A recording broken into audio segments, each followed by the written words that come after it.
కంటి అద్దాల నుండి శాశ్వత విముక్తి పొందండి. లాసిక్ సర్జరీ 14,000 మాత్రమే. వివరాలకు సంప్రదించండి. మనోజ్, నువ్వు నా బిడ్డవి. లక్ష్మీ ప్రసన్న, విష్ణువర్ధన్ బాబు, మనోజ్ కుమార్. నిన్ను ఎలా పెంచానురా నేను? అందరికంటే నిన్నే గారాభంగా పెంచానురా. నీకే ఎక్కువ ఖర్చు పెట్టి చదివించాలని ప్రయత్నం చేశానురా. నువ్వు ఏది అడిగినా నేను నీకు ఇచ్చానురా. కానీ ఈ రోజున నువ్వు చేస్తున్న పని బిడ్డల గుండెల మీద తంతారంటారే, అలా తన్నేవరా. మనసు ఆవేదనతో కింగిపోతుందిరా. నేను మీ అమ్మ ఏడ్చుకుంటున్నావురా. జర్నలిజం ఉన్నది లేనిది, లేనిది ఉన్నట్టు రాస్తున్నారా. నువ్వు నన్ను కొట్టడం ఏంట్రా? నా బిడ్డ నన్ను తాకలా. ఇద్దరం ఘర్షణ పడ్డాం కొన్ని కారణాల వల్ల. ప్రతి ఫ్యామిలీలోనూ ఉంటాయిరా ఇవి. లేనివాడు ఎవరైనా ఉంటే ప్రపంచంలో ఒకరున్నారేమో, 1% ఉంటుందేమో. అటువంటి వాళ్ళ ఇంటికి వెళ్ళి కాళ్ళు గడిగి నిద్ర పూసుకోవచ్చు. భారత భాగవత రామాయణాలు చూశావు కదరా. ఏమిటిది? మీ అమ్మ ఎంత కుమిలిపోతుంది ఈ రోజున హాస్పిటల్ చేరింది. నీ వల్ల హాస్పిటల్ చేరుతాను. చూడు మనోజ్, నీకన్నీ ఇచ్చిన ఈ రోజున నువ్వు నా గుండెల మీద తనడమే కాకుండా అపకీర్తి తీసుకొచ్చావు. ఏదేదో రాశావు, ఏదేదో చెప్తున్నావు.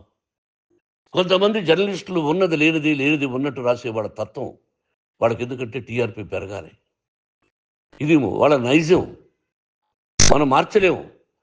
వాళ్ళందరి మీద మన కోర్టుకు వెళ్ళలేము. వాక్ స్వాతంత్రం అంటారు, ప్రజాస్వామ్యం అంటారు. ప్రజాస్వామ్యంలో కూడా కొన్ని హద్దులు ఉన్నాయి. ఇది నీకు తెలుసు అనుకున్నా. ఎంత మంచి నటుడివి నువ్వు. నీ భార్య మాటలు విని తాగుడికి అలవాటు పడిపోయావు. వింటున్నావా మనోజ్? ఎవరిని నమ్మాలో ఎవరిని నమ్మకూడదో పరిస్థితి తీసుకొచ్చావు. విద్యాలయాలు ఎంత గొప్పవిరా. మనం 25% కులమతాలకు అతీతంగా ఫ్రీ ఎడ్యుకేషన్ ఇస్తున్నాంరా. క్యాస్ట్ అనేది తీసేసానురా 92లో ప్రాస్పెక్ట్స్లో. నువ్వు చదువుకున్నావురా. అక్కడ చదువుకున్న బిడ్డలు IAS, IPS అయ్యారురా. ఎంతోమంది గొప్పవాళ్ళు అయ్యారురా. నువ్వు నటుడుగా ఎంతో గొప్పవాడివి. తాగుడికి అలవాడబడి నువ్వు నీ భార్య ఇంట్లో బిహేవ్ చేస్తున్న విధానం ఆ భగవంతుడు సర్వేశ్వరుడు తెలుసు. భగవంతుడు చూస్తున్నాడు రా. నేను తప్పు చేసినా, నువ్వు తప్పు చేసినా, ఎవరు తప్పు చేసినా. ఎంత అవకాశం ఇచ్చావు మాట్లాడుకునేదానికి అందరికీ. ఇన్ని సంవత్సరాల్లో మన విద్యాలయాల్లో ఒక్క తల్లి కానీ ఒక తండ్రి కానీ ఏమైనా చెప్పారా?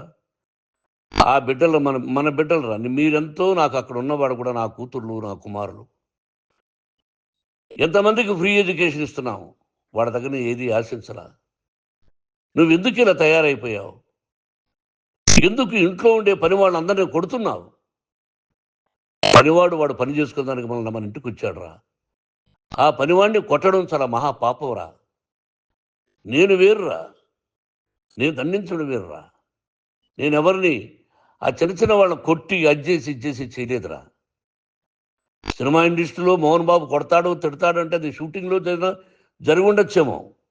కానీ ఇంట్లో ఉండి 10 సంవత్సరాల నుంచి 20 సంవత్సరాల నుంచి పనివాళ్ళు ఉన్నారు. నేను ఇంట్లో లేని సమయంలో వాళ్ళందరినీ కొట్టి వాళ్ళ ఫోన్ లాక్కొని ఒకడైతే చచ్చిపోవాలి. వాడు పోలీస్ కంప్లైంట్ ఇచ్చి ఉండొచ్చు. నేను వద్దు అని వాడిని బతిమాలాడు. పోలీస్ కంప్లైంట్ కూడా ఇవ్వలా. ఇంకైనా నువ్వు నీ భార్య మారి బయట ఉండండి రా అన్నాను నేను. లేదు డాడీ, తప్పు చేయలేని ఒకసారి వచ్చావు, మళ్ళీ తప్పు చేశావు, మళ్ళీ వెళ్ళావు, మళ్ళీ ఈసారి తప్పు చేయనన్నావు. ఏమండి వీడు తప్పు చేయడం అని మీ అమ్మ చెప్పింది. ఇంట్లో పెట్టుకున్నా. మళ్ళీ నువ్వు చేస్తున్నది, ప్రతిరోజు నువ్వు తాగుతున్న విధానం నీకే తెలుసు. ఇది ప్రజలు నమ్ముతారా లేదా అనవసరం నాకు. నేను నీకు చెప్తున్నా, ఇంతటితో ఫుల్ స్టాప్ పెట్టాలి. 3 రోజుల నుంచి రకరకాలుగా రాస్తున్నప్పుడు నా మనసు ఆవేదనతో ఉంది. మళ్ళీ చెప్తున్నా, Mohan Babu university is greater than temples. Greater than temples. బిడ్డలను కాలేజీలో చేర్చుకునే ముందు చెప్తారు, అన్నయ్య ఎంత ఉంది యూనివర్సిటీ రూల్స్, ఇది మా పద్ధతి, మీకు ఇష్టమైతే చేర్చండి, గవర్నమెంట్ బిడ్డల్ని గవర్నమెంట్ ఏమిస్తుందో ఇంత పర్సంటేజీ వాళ్ళకు కూడా మీ దగ్గర ఎందుకు డబ్బు తీసుకుంటున్నాం అంటే దానికి అర్థం పరమార్థం చెప్పాము. దొంగతనంగా తీసుకోలేదు, ప్రతి దానికి చెక్కులు ఉన్నాయి, అది అకౌంట్ ఉంది. దానిలో తప్పులు జరిగితే డిపార్ట్మెంట్ ఉంది, కాలేజీలో ఇంకేమైనా తప్పు జరిగితే గవర్నమెంట్ ఉంది. ఇవన్నీ నీకు తెలుసు. ఈ రోజున ప్రపంచంలోనే నెంబర్ 1గా చేయాలని మీ అన్న కష్టపడి ఇతర దేశాల్లో నెంబర్ 1 యూనివర్సిటీ టైఅప్ చేశాడు. ఈ రోజు నువ్వు చేసిన విధానం ఏమిటి? నువ్వే ఒకప్పుడు నాకు ఇవి ఏమొద్దు నేను యాక్టింగ్ అన్నావు, ఈ రోజున ఏం చేస్తున్నావు? విద్యాలయాల మీద పడ్డావు. తల్లిదండ్రులు చాలా గొప్పవాళ్ళరా. కొంతమందికి డబ్బు కట్టలేకపోవచ్చు, కట్టని వాళ్ళకు కొంత సహాయం చేసాం, అంతా సహాయం చేయలేము. బ్యాంకుల్లో డబ్బు కట్టాలి, లెక్చరర్స్కి డబ్బులు ఇవ్వాలి, యూనివర్సిటీ బ్రహ్మాండంగా నడపాలంటే మంచి లెక్చరర్స్ కావాలి. ఇవన్నీ తెలిసి చేస్తున్నావురా 32-33 సంవత్సరాల నుంచి. అది పక్కన పెడితే అందరినీ కొట్టడానికి వస్తావు, మీ అన్నం తిడతావు. ఒక వ్యక్తి వినయ్ గారని ఆయన వ్యక్తి హెల్ప్ చేయడానికి వస్తే ఆ వినయ్ చంపేస్తాను వాడు అన్నావు. ఇవన్నీ ఎంత తప్పురా? అంటే మీ నాన్నగారికి ఎవరు సహాయం చేయడానికి వస్తే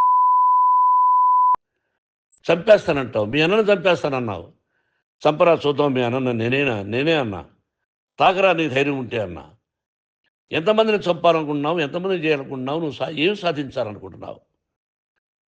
ఆలోచించుకో. ఈ ఇంట్లోకి అడుగు పెట్టడానికి నీకు అధికారం లేదు. ఇది నా కష్టార్జితం. మా నాన్నగారు 10 రూపాయలు 10 పైసలు కూడా ఇవ్వలేదురా, మంచి జన్మనిచ్చాడు మా నాన్నగారు.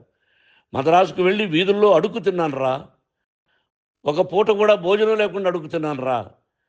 న్యాయంగా మోహన్ బాబు తిడతాడు కొడతాడంటారు కానీ మోసగడనం లేదురా. నీట్ పార్లమెంటేరియన్గా బయట వచ్చాను రా. నువ్వు నా పరువు ప్రఖ్యాతులు మంట కలిపావు. ఏమిటి నేను చేసిన అన్యాయం? నీకు జన్మనిచ్చాను, అదా నేను చేసిన పాపం. అందుకే ఇది నా ఇల్లు అన్నావు. నువ్వు నీ ఇల్లు కాదు, నీ కష్టార్జితంతో నువ్వు సంపాదించుకున్న ఇల్లు నీది. ఇది నా డబ్బు, నా కష్టార్జితం. నా కష్టార్జితంలో నేను పిలిస్తేనే మీరు ఇంట్లోకి రావాలి. అటువంటిది పోగొట్టుకున్నావు నువ్వు. ఆస్తులు అంటావా, ముగ్గురికి సమానంగా రాయాలా లేదా అది నా ఇష్టం. ఆస్తులు ఇస్తానా, లేకపోతే గంగపాలు చేస్తానా, లేకపోతే ఎవరికైనా దానధర్మాలు చేస్తానా, అది నాకు సంబంధించిందిరా, నా కష్టార్జితం రా. మీరు చేస్తున్న విధానం గుణగణాలు కావాలరా. మందు తాగచ్చురా, ఎంత తాగాలి? నేను కూడా 1 or 2 పెగ్స్ తీసుకుంటా. ఇది తప్పు కాదు, జనానికి తెలియాలి, నా డబ్బు ఇది. ఏ తాగి ఎవరిని కొట్లా, తాగి నేను తింటున్నా, అది ప్రజలకు అక్కర్లా. నేను తప్పు చేస్తేనే ప్రజలకు కావాలా. ఇవన్నీ ఉన్నాయిరా, ఇవన్నీ తెలుసుకో. జర్నలిస్ట్ సోదరులారా, మీకు నా గతాన్ని తెలుసు, నా భవిష్యత్తు, నేను ఎక్కడి నుంచి వచ్చాను కూడా మీకు తెలుసు. ఈ రోజున మీరు రాస్తున్న విధానం, నా బిడ్డ నన్ను కొట్టాడన్నారు, ఎంత తప్పు. ఈ రోజున నా బిడ్డ మీద కోపంతో అవును చెప్పచ్చు, కాదు, వాడు నా మీద చెయ్యెత్తలేదు. నేను ఘర్షణ పడ్డాం. ఘర్షణ వేరు, కొట్టుకోవడం వేరు. గాయాలతో హాస్పిటల్కి వచ్చి కుంటుకుంటుగా నడిచాడు. మళ్ళీ ఏమని పోలీస్ స్టేషన్కి వెళ్ళి చెప్పాడు. ఎవరో 2 ఉన్నారు, వాళ్ళిద్దరూ నా మీద దాడి చేశారన్నాడు. నా ఇంట్లో పనిచేస్తున్న వ్యక్తుల గురించి పోలీస్ స్టేషన్కి వెళ్ళి చెప్పవలసిన అవసరం అతనికి లేదు, హక్కు లేదు. పోలీస్ డిపార్ట్మెంట్ కూడా తెలుసుకోవాల్సిన విషయం. నా ఇంట్లో ఉండే వర్కర్స్ మీద నేను కంప్లైంట్ ఇవ్వాలి. నువ్వు పర్మిషన్ లేకుండా నా ఇంట్లోకి నువ్వు చొరబడి ఇల్లు నాదంటూ ఇంట్లో పనిచేస్తున్న వర్కర్స్ మీద కంప్లైంట్ ఇచ్చావు. అది ఎంతవరకు పోలీసు న్యాయమో రూల్సో చూద్దాం. పోలీస్ డిపార్ట్మెంట్ ఇంటికి వచ్చింది, వాళ్ళకి రాశాను ఉత్తరం, అయ్యా నేను సీనియర్ సిటిజన్ని, నాకు రక్షణ లేకుండా ఉంది, నా బిడ్డ వల్ల నా ఇంట్లో నుంచి నా బిడ్డను పంపించేసి ఇది నా ఇల్లని. వాళ్ళు నాకు సమాధానం ఇవ్వలేదు. ఇవ్వకపోగా ఎవరిని పట్టించుకోలేదు. ఇప్పుడు పోలీసు వాళ్ళు వచ్చి ఏమండి రూల్స్ ప్రకారం నా బిడ్డ ఇంట్లోకి రాకూడదంటే మాకు హయ్యర్ డిపార్ట్మెంట్, హయ్యర్ అథారిటీ వాళ్ళు ఫోన్ చేశారు, మీరు ఎవరిని స్టాప్ చేయొద్దండి, బయట నుంచి ఎవరైనా వస్తే వాళ్ళని స్టాప్ చేయండి అన్నారు. 2 రోజుల నుంచి 10 మంది 20 మంది వస్తున్నారు. వాళ్ళు అలా చూస్తూ నిలబడ్డారు, వాళ్ళు ఫోటోలు తీసుకున్నారు, వాళ్ళ మీద మళ్ళీ వదిలేస్తున్నారు. ఎవరిని నిందించాలి? But I give respect to the police department. వాళ్ళకి ఎవరు ఏ అధికారి ఫోన్ చేశాడో, ఆ అధికారికి ఏ పొలిటీషియన్ చేశాడో, అది వాళ్ళకే వదిలేస్తున్నా. కాబట్టి వాళ్ళు పోలీస్ కంప్లైంట్ ఇచ్చినా కూడా మేము సంబంధం లేదని అంటున్నారు కాబట్టి నేను నా బిడ్డను నిన్ను నాపు చేస్తున్నా. నువ్వు ఇంట్లోకి వచ్చే అధికారం నీకు లేదు. నువ్వు వచ్చి నీ బిడ్డను తీసుకెళ్ళు. సంతోషం. నువ్వు రాలేదు, నీ బిడ్డను జాగ్రత్తగానే చూసుకుంటావు. Take care your daughter, that's all. మీ అమ్మ హాస్పిటల్లో అడ్మిట్ అయింది. రేపో ఎల్లుండో మీ అమ్మను పిలిపించి బాగైన తర్వాత ఇదిగో నువ్వు నీ కొడుకు బిడ్డను తీసుకెళ్ళి వాడికి అప్పచెప్పని చెప్తాను పోలీసు వాళ్ళ ఆధ్వర్యంలో. ఇది 100% జర్నలిస్టు సోదరులారా, పులి స్టాప్ పెట్టండి. మీకు కుటుంబాలు ఉన్నాయి, మీ యజమానులకు కుటుంబాలు ఉన్నాయి. మీ కుటుంబాల విషయాలు, మీ యజమానుల కుటుంబాల విషయాలు మేము ఎవరు జోక్యం కలుగు చేసుకోవాలా. మేము నటీనటులం. మాది తప్పుంటే నటుడుగా నన్ను ఫెయిల్యూర్ అని రాయండి, నా నటన బాగలేకపోతే రాయండి. బట్ ఇంటి లోపల సందులో నుంచి చూస్తూ తప్పు చేస్తున్నామని ఉన్నది లేనిది లేనిది ఉన్నట్టు రాయకండి. మీకు నా హృదయపూర్వక నమస్కారాలు. ఇన్ని రోజులు హృదయపూర్వకంగా ఎంకరేజ్మెంట్ చేశారు. ఆ ఎంకరేజ్మెంట్కు నమస్కారం చేసుకుంటూ I love you all. I love you police department. మీరు న్యాయంగా ధర్మంగా నడుచుకోండి, ఎవరికి తొత్తుల్లాగా ఉండొద్దండి అని మనవి చేసుకుంటూ నేను సెలవు తీసుకుంటాను. Thank you very much for all the journalist. ఇక్కడ పులి స్టాప్ పెట్టండి, పులి స్టాప్ పెట్టండి. Thank you very much.